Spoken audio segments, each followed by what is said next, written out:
चलिए, पिछली क्लास में हमने आप लोगों को बताया था उत्प्रेरण के बारे में।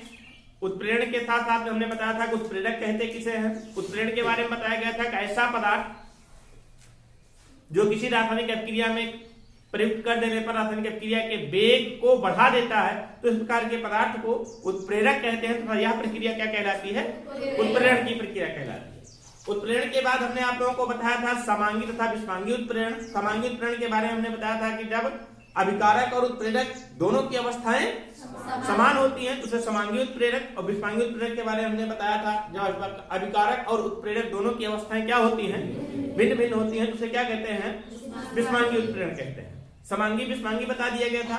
और उसके साथ साथ में उत्प्रेरण और समांगी विस्मांगी उत्प्रेरण के एग्जाम्पल भी बताए गए थे। एग्जाम्पल विशेष रूप से याद रखिएगा, क्योंकि किसी की भी परिभाषा लिखते समय, किसी भी चीज के बारे में पूछते समय आपको एग्जाम्पल देना पड़ेगा। उसके बाद हमने बताया था ऋणात्मक उत्प्रेरक या संदमक, और हमने बताया था कि ऐसा पदार्थ जो किसी रासायनिक अभिक्रिया में प्रयुक्त कर देने पर रासायनिक अभिक्रिया के वेग को कम कर देता है। इस प्रकार के उत्प्रेरण को ऋणात्मक उत्प्रेरण या संदमक कहते हैं। इतनी चीजें हमने बता दी थी आप लोगों को। एग्जाम्पल भी हमने बताया था कि हाइड्रोजन पेरोक्साइड का अपघटन होता है जल और ऑक्सीजन में, और वहां पर ग्लिसरीन लगा देते हैं तो हाइड्रोजन पेरोक्साइड के अपघटन की प्रक्रिया मंद हो जाती, बंद नहीं होती, मंद हो जाती। रासायनिक अभिक्रिया के वेग क्या हो जाता है? कम हो जाता है।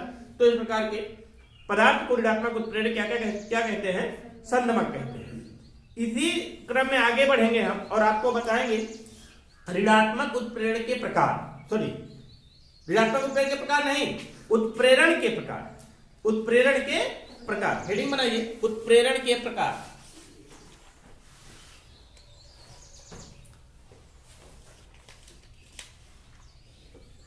उत्प्रेरण के प्रकार।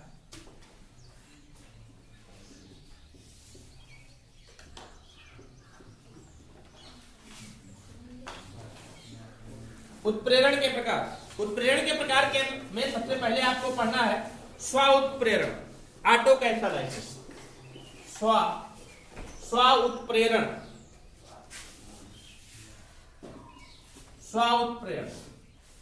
Auto catalysis.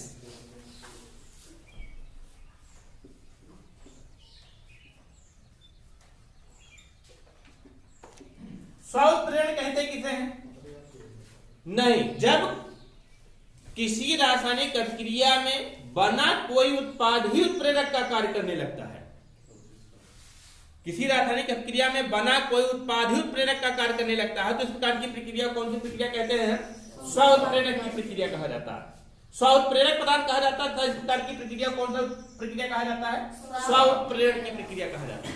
जैसे देखिए, मेथिल एसीटेट है या एथिल एसीटेट है। एथिल एसीटेट की बात करते हैं, CH3COO(C2H5). ये हुआ एथिल, ये हुआ एसीटेट। इसका नाम होता है क्या आपका? एथिल एसीटेट है। एथिल एसीटेट का हाइड्रोलाइसिस कराते हैं। हाइड्रोलाइसिस बोले तो जल अपघटन। जल अपघटन का मतलब H2O के साथ अभिक्रिया। H2O को हम लिख सकते हैं HOH।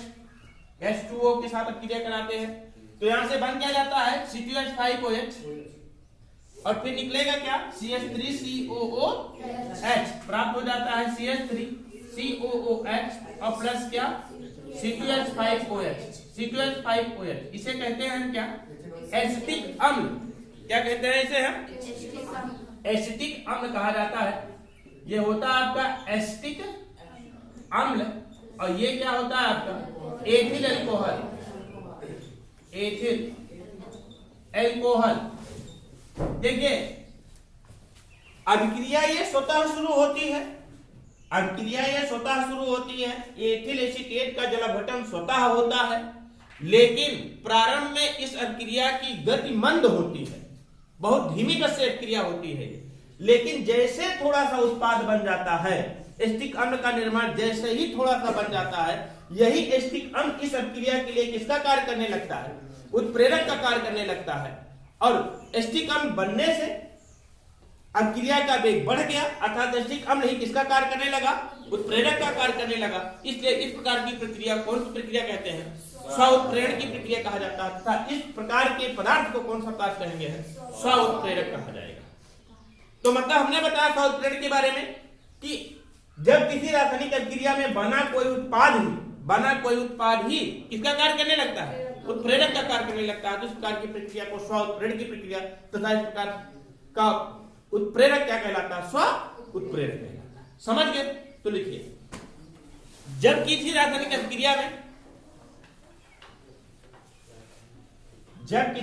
अभिक्रिया में बना कोई उत्पाद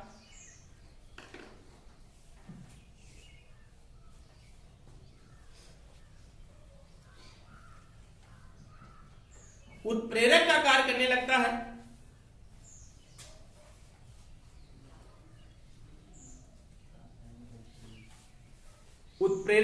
करने लगता है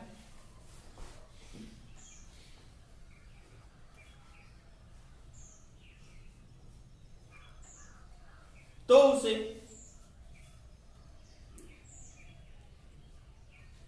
स्व-उत्प्रेरक कहते हैं। स्व-उत्प्रेरक कहते हैं।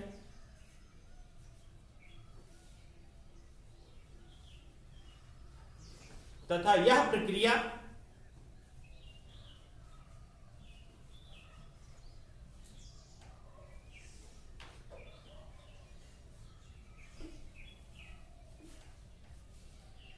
स्व-उत्प्रेरण की प्रक्रिया कहलाती है।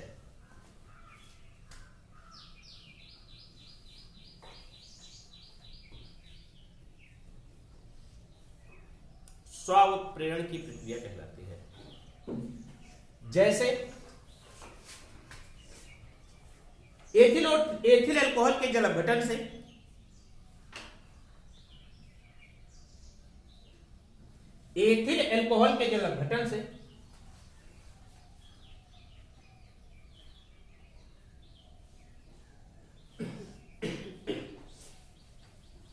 एस्टिक अम्ल और एथिल अल्कोहल का निर्माण होता है।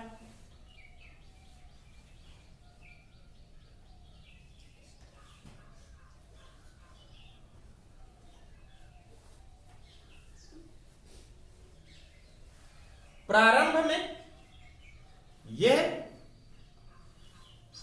अपघटन की प्रक्रिया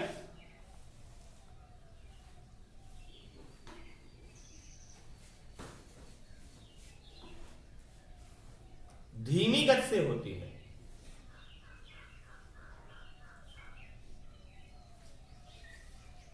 अपघटन की प्रक्रिया धीमी गति से होती है, किंतु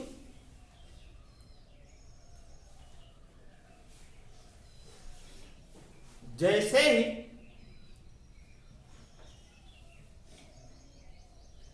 थोड़ी मात्रा में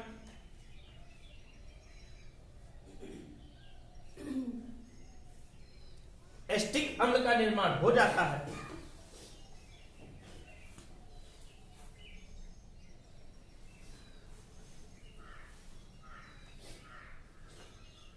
अभिक्रिया का वेग बढ़ जाता है।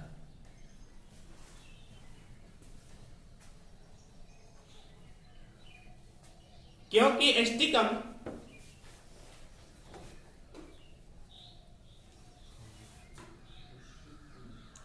अभिक्रिया के लिए किसका कार्य करता है? उत्प्रेरक का कार्य करता है। उत्प्रेरक का कार्य करता है।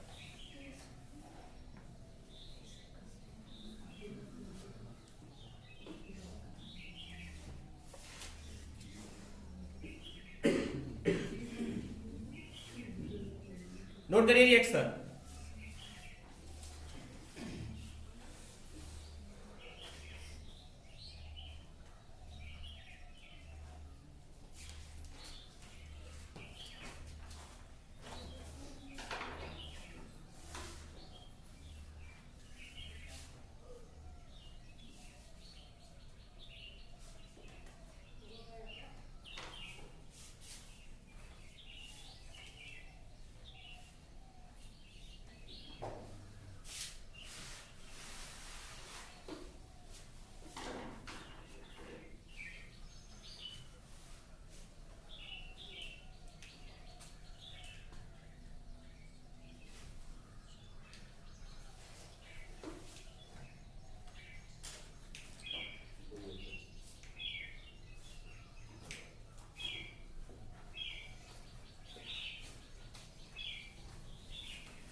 लिखे। अगला देखिए, अगला प्रकार प्रेरित उत्प्रेरण। प्रेरित उत्प्रेरण,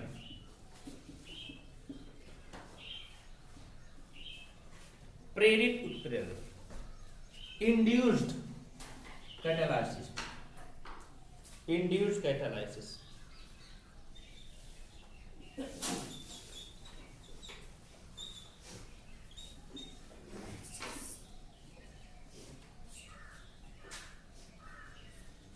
प्रेरित उत्प्रेरण किसे कहते हैं? हम इसको एग्जाम्पल के रूप में बताएंगे, एग्जाम्पल से बताएंगे। पहले आपको पता होना कि एक प्रकार का पदार्थ होता है सोडियम सल्फाइड। सोडियम सल्फाइड का फार्मूला होता है Na2SO3। सोडियम सल्फाइड, सल्फाइड नहीं मैं कह रहा हूं, सल्फेट नहीं कह रहा हूं, सल्फाइड, सोडियम सल्फाइड होता है। सोडियम सल्फाइड ये वायु द्वारा ऑक्सीकृत होता है, वायु द्वारा ऑक्सीकृत होता है। किसमें? सोडियम सल्फेट में। बनाता है क्या आपका Na2SO4। ये है क्या आपका सोडियम सल्फाइड है। क्या बोलते हैं इसे हम? सोडियम सल्फाइड है। सोडियम सल्फाइड वायु द्वारा ऑक्सीकृत होता है किसमें? सोडियम सल्फेट में। किसमें ऑक्सीकृत होता है? सोडियम सल्फेट में। अपने आप ऑक्सीकृत हो जाता है, वायु में इसको रख देते हैं तो अपने आप ऑक्सीकृत हो जाता है। लेकिन अगर हम सोडियम आर्सेनाइड को ले, सोडियम आर्सेनाइड, सोडियम आर्सेनाइड का फार्मूला होता है क्या है? Na3ASO3। इसको बोलते हैं क्या है? Sodium arsenide. सोडियम आर्सेनाइड होता है, ये वायु द्वारा ऑक्सीकृत नहीं होता है, वायु द्वारा स्वतः ऑक्सीकृत नहीं होगा, अकेले। देखिएगा, सोडियम सल्फाइड वायु द्वारा ऑक्सीकृत होता है सोडियम सल्फेट में, लेकिन अगर हम सोडियम आर्सेनाइड को वायु द्वारा ऑक्सीकृत कराते हैं तो वायु द्वारा ऑक्सीकृत नहीं होता। लेकिन अगर दोनों को एक साथ मिला करके ऑक्सीकरण की प्रक्रिया कराएं, दोनों को एक साथ मिला करके ऑक्सीकरण की प्रक्रिया कराएं, तो जिस तरीके से सोडियम सल्फाइड सोडियम सल्फेट में ऑक्सीकृत होता है, उसी तरीके से सोडियम आर्सेनाइड सोडियम आर्सेनेट में ऑक्सीकृत हो जाता है। मतलब बनाता क्या है आपका यहां पर 2Na3ASO4। सोडियम आर्सेनेट में ऑक्सीकृत हो जाता है। अकेले ये प्रक्रिया नहीं हो रही थी, ये अभिक्रिया अकेले नहीं हो रही थी, लेकिन इसके साथ मिलाकर के अभिक्रिया कराई जाने लगी तो अभिक्रिया अपने आप होने लगी।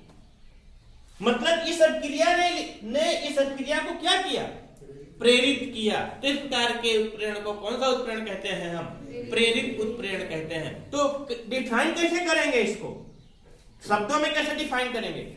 जब कोई रासायनिक अभिक्रिया किसी रासायनिक अभिक्रिया को प्रेरित करता है, अर्थात उसको वेग को बढ़ाता है, उसको प्रेरित करता है, तो इस प्रकार के उत्प्रेरण को कौन सा उत्प्रेरण कहते हैं? हम प्रेरित उत्प्रेरण कहते हैं। तथा इस प्रकार की उत्प्रेरक को प्रेरित उत्प्रेरक समझ गए?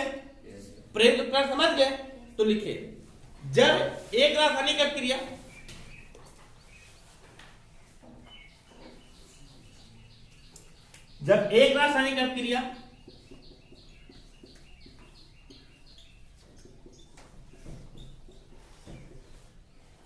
किसी दूसरी रासायनिक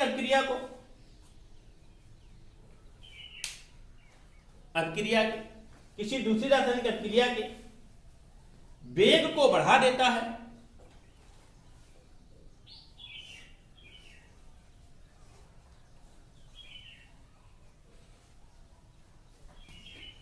वेग को बढ़ा देता है, तो इस प्रकार की उत्प्रेरण को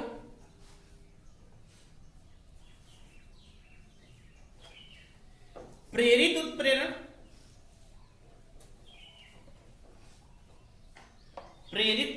कहते हैं।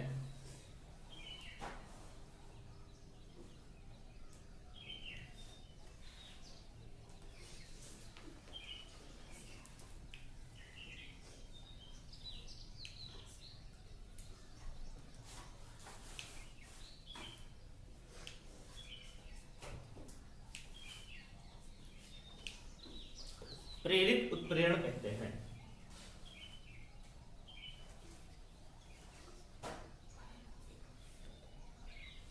जैसे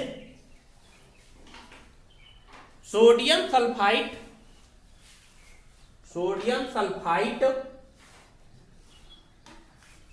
वायु द्वारा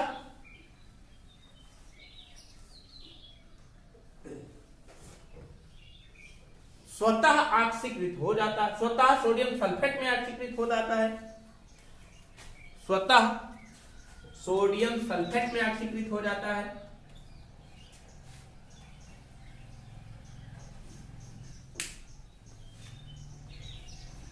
सोडियम सल्फेट में ऑक्सीकृत हो जाता है, किंतु सोडियम आर्सेनाइड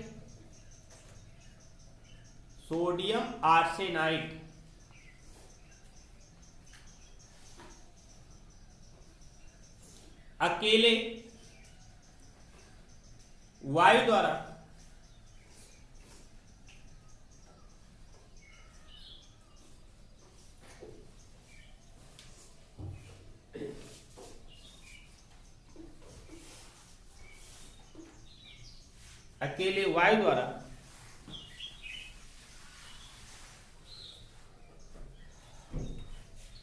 ऑक्सीकृत नहीं होता।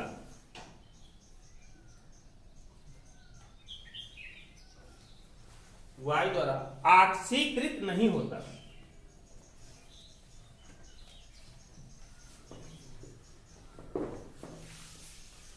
ऑक्सीकृत नहीं होता, किंतु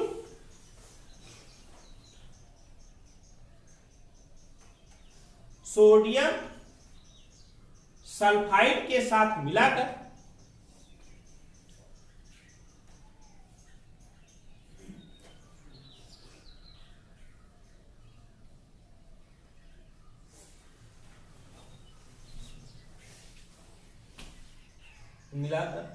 ऑक्सीकृत कराने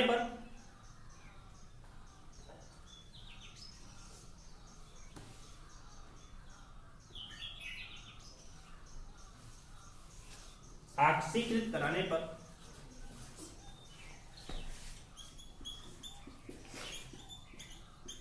सोडियम आर्सेनाइड भी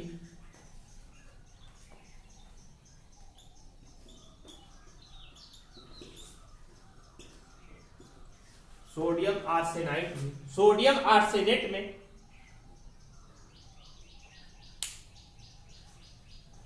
ऑक्सीकृत हो जाता है।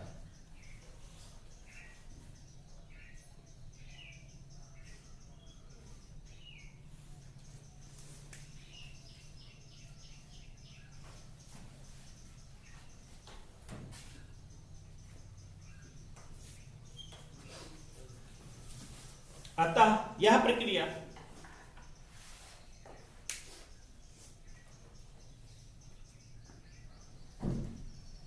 प्रेरित उत्प्रेरण की प्रक्रिया कहलाती है।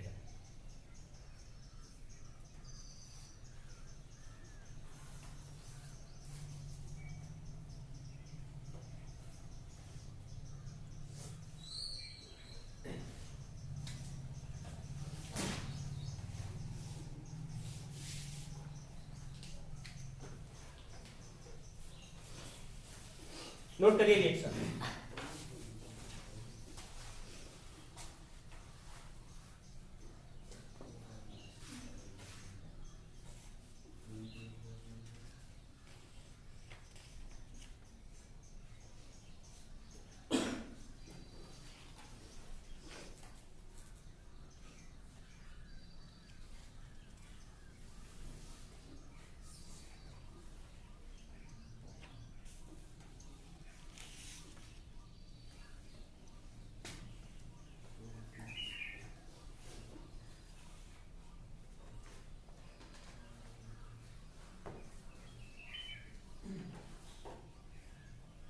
नोट किए इसको,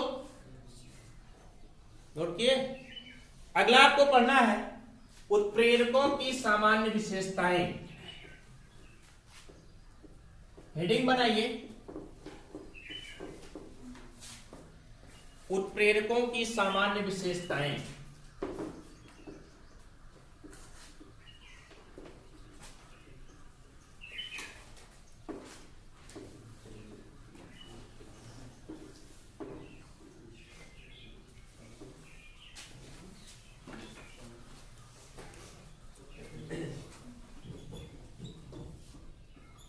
उत्प्रेरकों की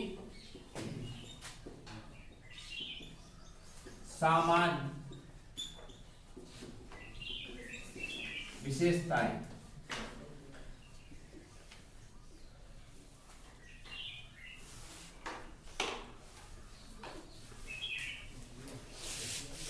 उत्प्रेरकों की सामान्य विशेषताएं। सबसे पहली विशेषता क्या होती है?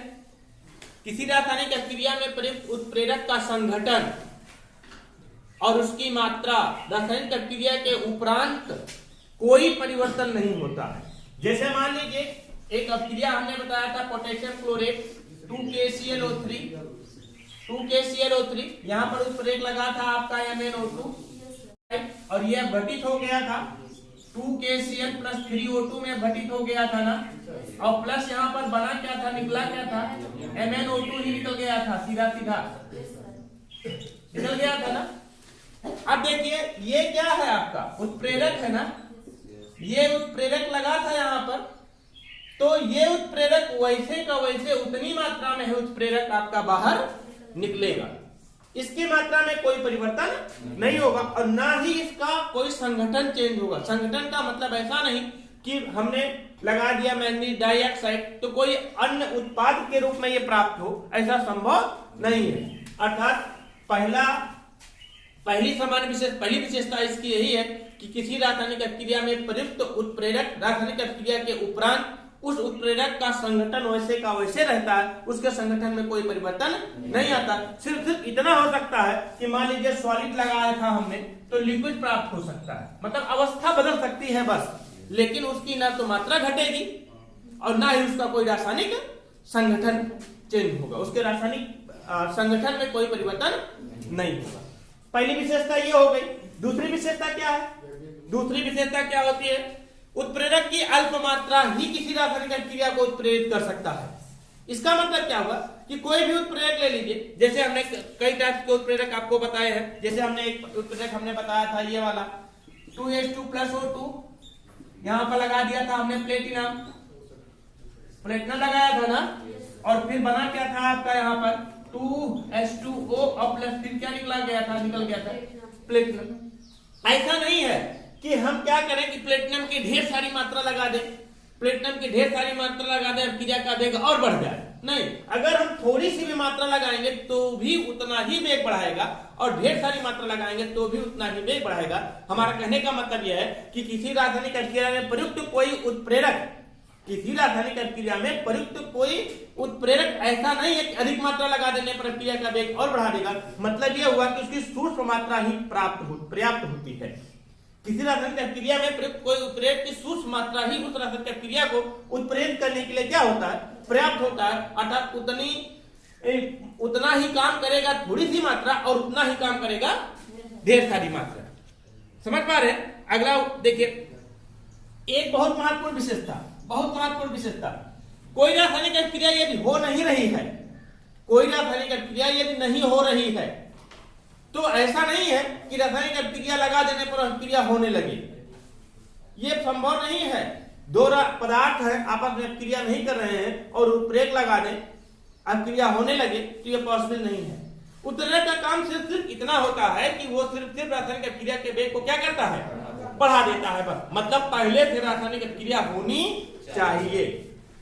अर्थात हमारे कहने का मतलब है कि कोई भी उत्प्रेरक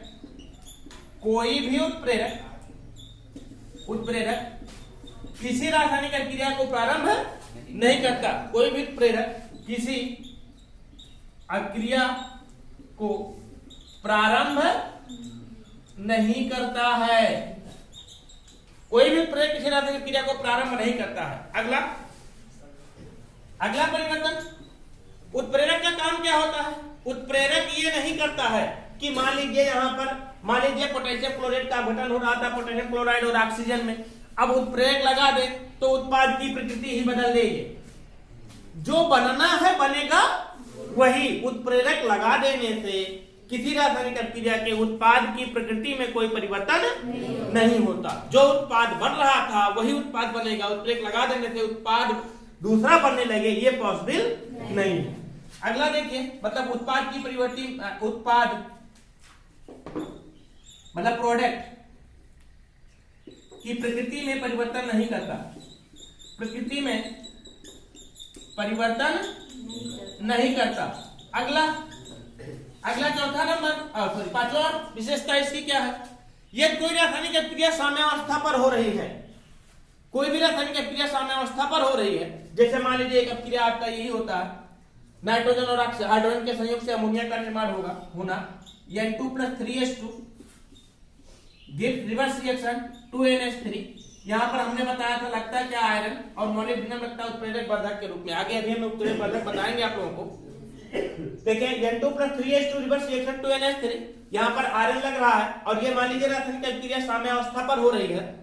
साम्यावस्था का मतलब जानते हैं? साम्यावस्था एक ऐसी अवस्था होती है जिसमें अग्र अभिक्रिया का वेग पश्च अभिक्रिया के वेग के बराबर हो जाता है। इस प्रकार की अवस्था को हम क्या कहते हैं? साम्यावस्था कहते हैं। और साम्यावस्था उत्क्रमणीय अभिक्रियाओं के लिए ही होता है। जैसे मान लीजिए नाइट्रोजन और हाइड्रोजन है, नाइट्रोजन और हाइड्रोजन के संयोग से अमोनिया निर्माण की प्रक्रिया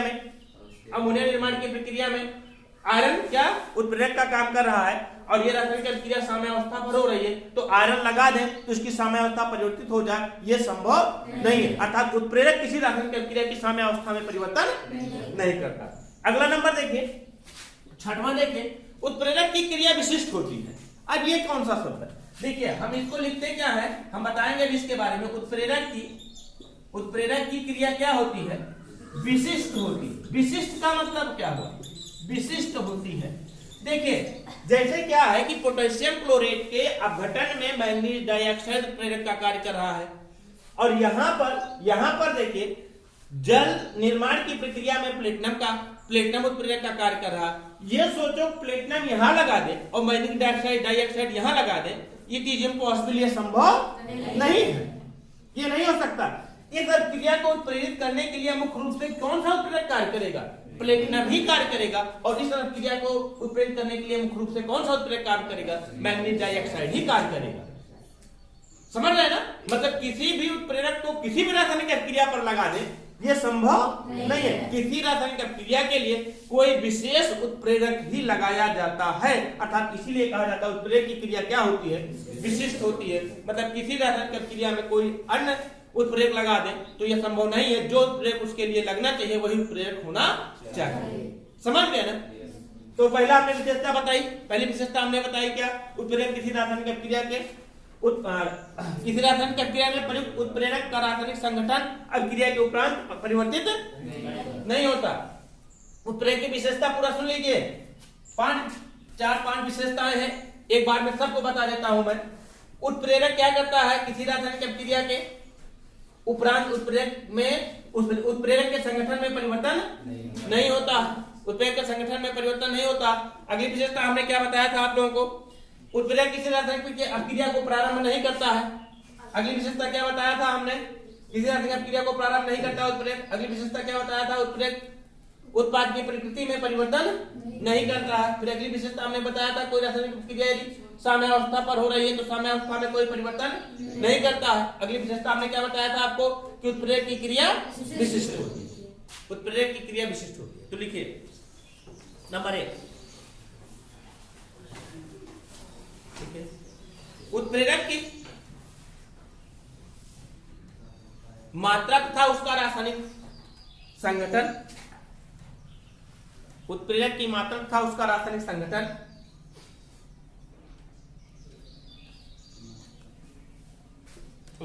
संगठन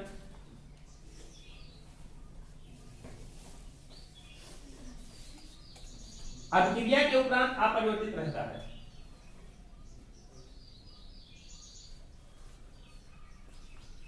अभिक्रिया के उपरांत अपरिवर्तित रहता है।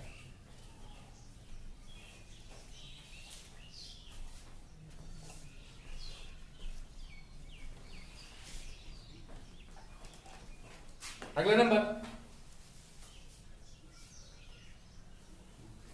किसी उत्प्रेरक की अल्प मात्रा ही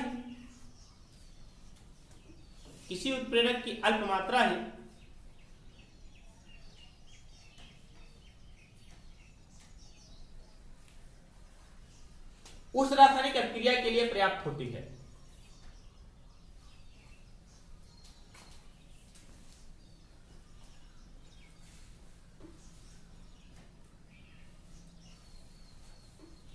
पर्याप्त होती है।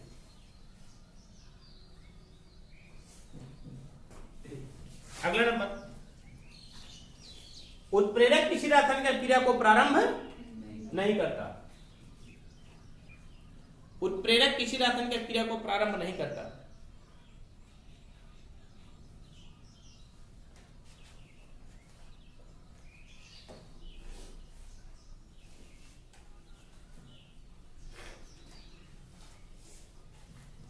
अगला नंबर, उत्प्रेरक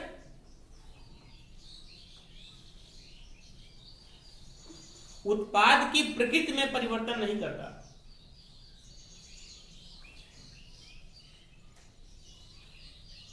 उत्प्रेरक उत्पाद की प्रकृति में परिवर्तन नहीं करता।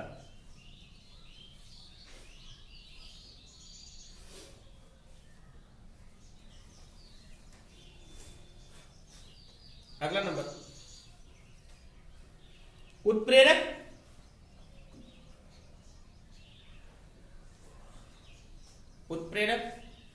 उत्क्रमणीय क्रिया की साम्यावस्था उत्क्रमणीय क्रिया की साम्यावस्था को परिवर्तित नहीं करता।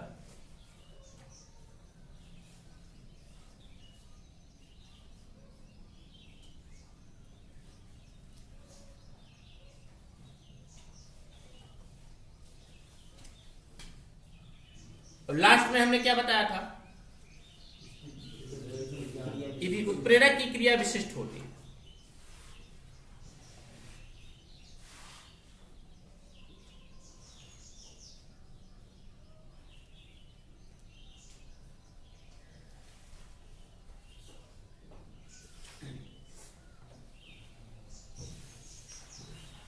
उत्प्रेरक की क्रिया विशिष्ट होती है। समझ गए ना? उत्प्रेरक की विशेषता समझ गए अच्छे से। अब लिखिए उत्प्रेरक वर्धक।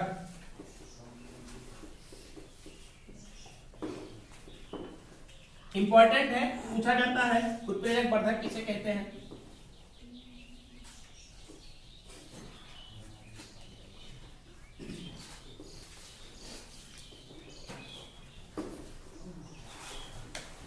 उत्प्रेरक वर्धक, प्रोमोटर्स।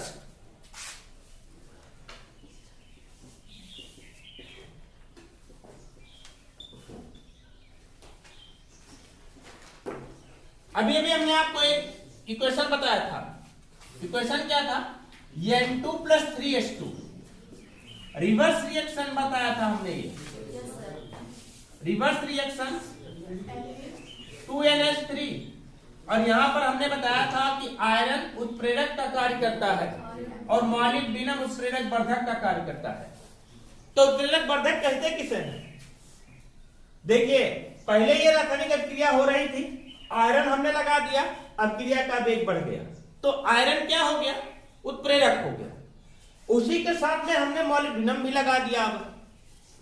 अब क्रिया का वेग और बढ़ गया, लेकिन मॉलिब्डेनम ने अभिक्रिया पर कार्य नहीं किया।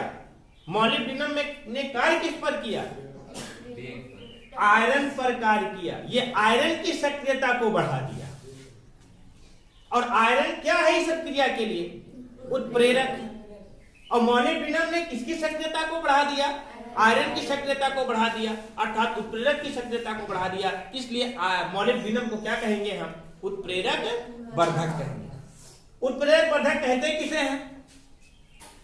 जब किसी रासायनिक क्रिया में प्रयुक्त कोई उत्प्रेरक की सक्रियता जो पदार्थ बढ़ा देता है, किसी रासायनिक क्रिया में प्रयुक्त उत्प्रेरक की सक्रियता जब कोई पदार्थ बढ़ा देता है, तो उस पदार्थ को क्या कहते हैं हम? उत्प्रेरक वर्धक कहते हैं। उत्प्रेरक वर्धक सिर्फ किसको प्रभावित करता है? अभिक्रिया में प्रयुक्त उत्प्रेरक को प्रभावित करता है, ना कि किसको? अभिक्रिया को प्रभावित करता है। जैसे नाइट्रोजन और हाइड्रोजन के संयोग से अमोनिया बनने की प्रक्रिया में आयरन उत्प्रेरक का कार्य कर रहा था। यहां पर मॉलिब्डेनम लगाने से मॉलिब्डेनम आयरन की सक्रियता को बढ़ा देता है, इसलिए मॉलिब्डेनम क्या हो जाता है आपका? उत्प्रेरक वर्धक होता है। उत्प्रेरक वर्धक कहलाता है। क्या कहलाता है? उत्प्रेरक वर्धक कहलाता है। समझ गए ना? फिर समझिए उत्प्रेरक वर्धक। उत्प्रेरक वर्धक एक ऐसा पदार्थ होता है जो किसी रासायनिक अभिक्रिया में प्रयुक्त उत्प्रेरक की सक्रियता को बढ़ा देता है, जो किसी रासायनिक अभिक्रिया में प्रयुक्त उत्प्रेरक की सक्रियता को बढ़ा देता है, जैसे नाइट्रोजन और हाइड्रोजन के संयोग से अमोनिया निर्माण होने की प्रक्रिया में आयरन उत्प्रेरक का कार्य करता है, और मॉलिब्डेनम लगा देने पर मॉलिब्डेनम आयरन की सक्रियता को बढ़ा देता है, अर्थात आयरन उत्प्रेरक की सक्रियता को बढ़ा देता है। इसलिए मॉलिब्डेनम क्या होता है? आपका उत्प्रेरक वर्धक। समझ गए? उत्प्रेरक वर्धक। तो लिखिए उत्प्रेरक वर्धक, लिखिए। जो पदार्थ किसी रासायनिक अभिक्रिया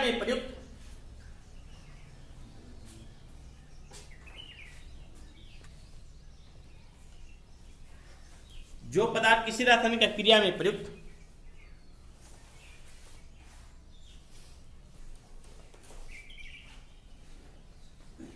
उत्प्रेरक की सक्रियता को बढ़ा देता है, उत्प्रेरक की सक्रियता को बढ़ा देता है,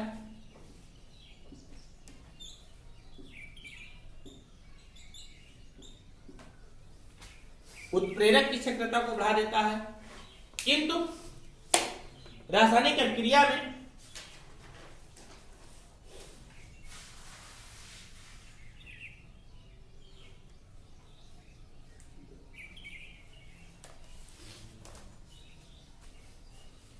स्वयं उत्प्रेरक का कार्य नहीं करता है।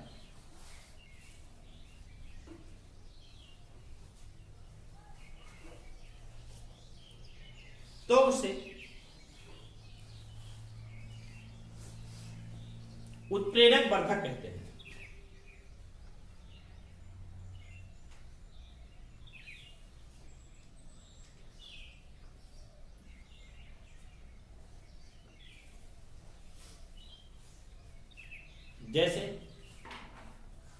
जैसे नाइट्रोजन और हाइड्रोजन के संयोग से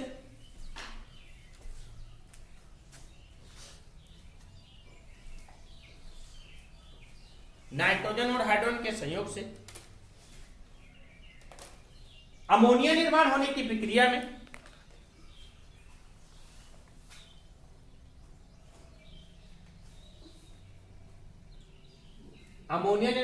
प्रक्रिया में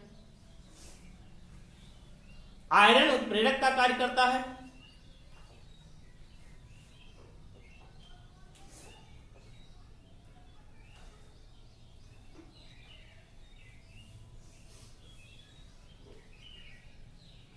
किंतु मॉलिब्डेनम लगा देने पर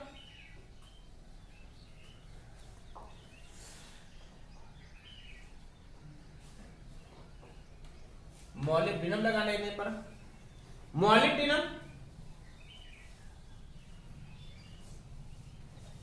आयरन की सक्रियता को बढ़ा देता है।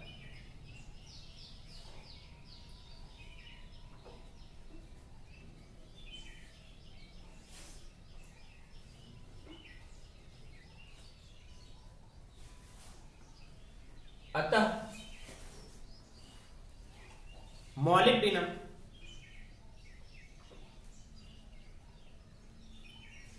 क्या है? उत्प्रेरक वर्धक।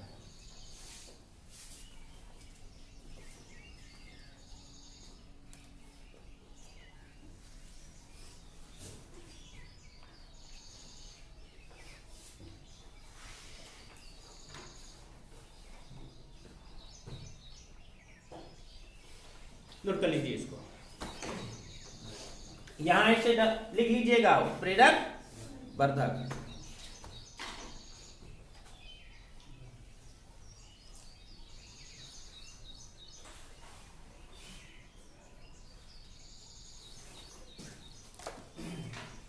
आगे पढ़ना आपको उत्प्रेरक विष,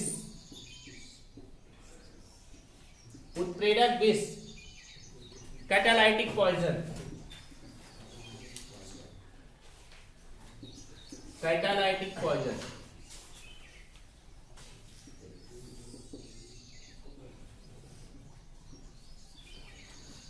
कल पढ़ाए इसको, तो उत्प्रेरक विष कल पढ़ाया जाएगा।